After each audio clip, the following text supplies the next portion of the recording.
कृषि संकल्प अभियान को लेकर कृषि मंत्री रामविचार नेताम ने प्रेस वार्ता की, जिसमें उन्होंने बताया कि ये अभियान 29 मई से चालू होगा, जो कि 12 जून तक चलेगा।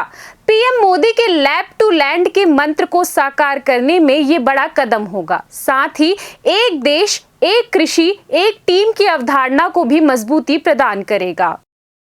उन्होंने कहा कि खरीफ फसलों की आधुनिक कृषि पद्धतियों को लेकर किसानों को जागरूक किया जाएगा और सरकार की योजनाओं और नीतियों को अभियान के माध्यम से लोगों को बताया जाएगा। इसके अलावा सॉइल हेल्थ कार्ड के तहत खेती को बढ़ावा दिया जाएगा और किसानों से बीज उत्पादकों को लेकर चर्चा की जाएगी। इस दौरान उन्होंने युक्तियुक्तकरण को लेकर कहा कि सरकार बैलेंस बनाने के लिए ये निर्णय ले रही है। कई ऐसे संस्थान हैं जहां पर्याप्त मात्रा में शिक्षक नहीं है, जिसके चलते अनबैलेंस बना हुआ है और सरकार शिक्षा व्यवस्था को सुधारने के लिए ये निर्णय ले रही है। इसी दौरान उन्होंने कांग्रेस के ऊपर निशाना साधते हुए कहा है कि पिछली सरकार में नाम कमाने के लिए बिना किसी नीति के निर्णय लिए गए, जिससे अनबैलेंस हुआ, लेकिन अब शिक्षा व्यवस्था को सुधारने के लिए युक्तियुक्तकरण की नीति को अपनाया जा रहा है। रामविचार नेताम ने नक्सल मुद्दे को लेकर भी अपनी प्रतिक्रिया दी है। उन्होंने कहा है कि प्रधानमंत्री और केंद्रीय मंत्री की सोच और परिकल्पना में निर्णायक लड़ाई लड़ी गई है। इस वास्तव में हम लोग को ऐसा लगता है कि कुतूहल लगता है, आश्चर्य लगता है, लेकिन हमारे देश के यशस्वी प्रधानमंत्री जी और देश के यशस्वी गृह मंत्री जी, उनकी सोच, उनकी परिकल्पना और उन्होंने जिस प्रकार से हौसले के साथ जो निर्णय लिया और निर्णायक लड़ाई लड़ने के लिए पूरे छत्तीसगढ़ सरकार को जिम्मेदारी दे करके वहाँ जितने भी आम जितने भी फोर्सेस हैं उन सब पर भरोसा जताते हुए उन्होंने जो टास्क दिया कि हम 2026 मार्च तक पूरी तरह से देश भर से हम नक्सलवाद का खात्मा करेंगे और नक्सलवाद से मुक्ति हम दिलाएंगे।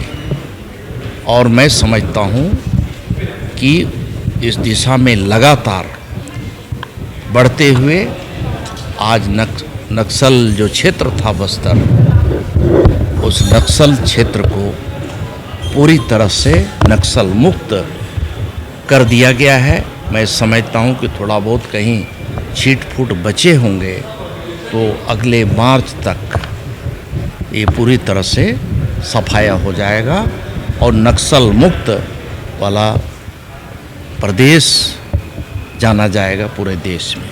अब ऐसा है, उनके पास कोई मुद्दा बच नहीं रहा है। जब जाति जनगणना का घोषणा नहीं हुआ था तो देश भर में घूम घूम के कांग्रेस के बड़े नेताओं ने एक देश को गुमराह करने का कोशिश किया।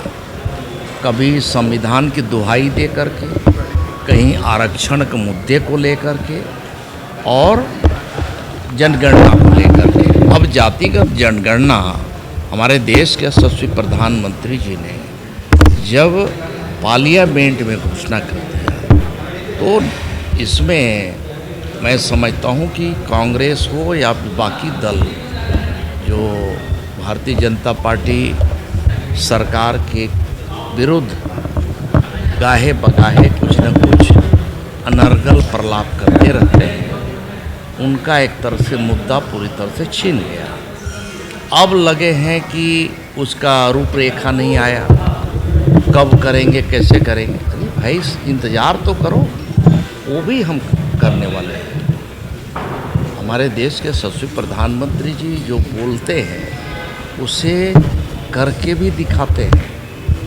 यही नहीं बल्कि शिलान्यास भी प्रधानमंत्री जी करते हैं और उद्घाटन भी वही करते हैं। इसलिए इनको अभी थोड़ा सब्र करना चाहिए। मैं समझता हूँ युक्तियुक्तकरण में पूरी तरह से साफ है, क्लियर समझना चाहिए और लोगों को जो गुमराह करने का कोशिश किया जा रहा है, मैं समझता हूँ कि सच्चाई को जानना चाहिए। जहाँ हम शिक्षक अतिरिक्त रखे हैं वहाँ को हम कहीं न कहीं तो भेज करके बैलेंस करेंगे। शिक्षक किसके लिए? बच्चों के लिए, बच्चों के भविष्य संवारने के लिए। और स्कूल खुले हैं, स्कूल में अगर बच्चे नहीं हैं तो उसे बंद करके दूसरे में हम शिफ्ट करके वो उसी एक ही कैंपस में 2-2, 3-3 स्कूलें चल रहे हैं और अनावश्यक रूप से वहाँ कई शिक्षकों को संलग्न किया गया है। तो क्या आप चाहते हैं कि ये व्यवस्था यही रहे कि सुधार हो? छत्तीसगढ़ में शिक्षा की व्यवस्था को हमारी सरकार बेहतर करना चाहती है, सुधारना चाहती है। इस दिशा में युक्तियुक्तकरण करने का सरकार ने निर्णय लिया है। मैं समझता हूँ कि सबके हित में। पिछली सरकारों ने शिक्षा के प्रति उनका कोई विशेष जोर नहीं था। उनको सिर्फ जो है नाम कमाने का, कैसे नाम हो और हाईलाइट कैसे हो, इसको ध्यान में रखते हुए सैकड़ों की तादाद में स्कूलें बंद हो गई, शिक्षक विहीन हो गया, उसको कहीं पर कोई व्यवस्थित नहीं किया गया। हमारी सरकार इन सभी बातों को देखते हुए जो इस प्रकार का जो अनियमित रूप से लोग ड्यूटी कर रहे हैं या विषयवार जहाँ शिक्षकों की जहाँ ज़रूरत है, उन सब का चिन्हांकन करके उनके बाकायदे उसके बारे में एक स्कूलों का समीक्षा करने के बाद पूरा लिस्ट बनाया गया है। और मैं ये भी बता दूं कि कहीं भी किसी को इसमें घबराने की बात नहीं है। उनकी जो भी सेवा शर्त हैं उस सेवा शर्त के अनुसार लोगों का पदांकन किया जाएगा।